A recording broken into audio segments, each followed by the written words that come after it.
Hi అండి. Welcome back to my channel. ఈరోజు మనం ఇక్కడ గుత్తి వంకాయ ఫ్రై ప్రిపరేషన్ చూద్దామండి. ఇక్కడ నేను ఫ్రెష్‌గా ఉన్న పావు కేజీ గుత్తి వంకాయలు తీసుకొని వాటిని శుభ్రంగా కడిగి ఈ విధంగా పెట్టుకున్నాను.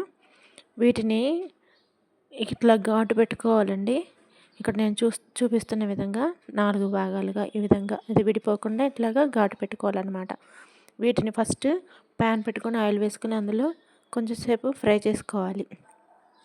తర్వాత వంకాయలోకి స్టఫింగ్ కోసం నేను ఇక్కడ ఏం తీసుకున్నానంటే తగినంత కారం తీసుకున్నాను. అందులోనికి కొంచెం కొత్తిమీర, కరివేపాకు, తర్వాత ధనియాల పొడి, జీలకర్ర పొడి, కొన్ని వెల్లుల్లి రెమ్మలు తీసుకున్నాను.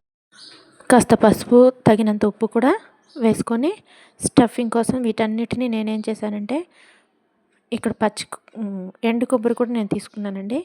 వీటన్నిటిని కలిపి మిక్సీ వేసుకున్నాను అనమాట. ఈ విధంగా స్టఫింగ్ ప్రిపేర్ చేశాను. ఈలోపు మన గుత్తి వంకాయ ఫ్రై అయిపోయింది చూసారా, బాగా మెత్తగా అయిపోయినా అవి చల్లారిపోయిన తర్వాత మనం ఈ స్టఫింగ్ని అందులోకి పెట్టుకోవాలండి.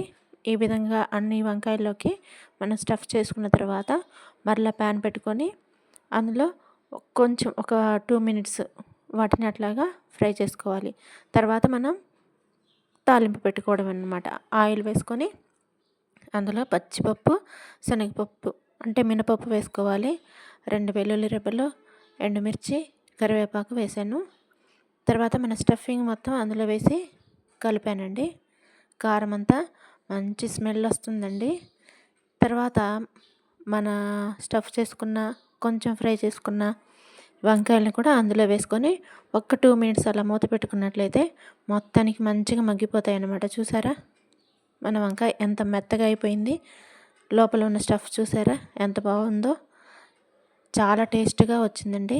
తప్పకుండా మీరు కూడా ట్రై చేయండి.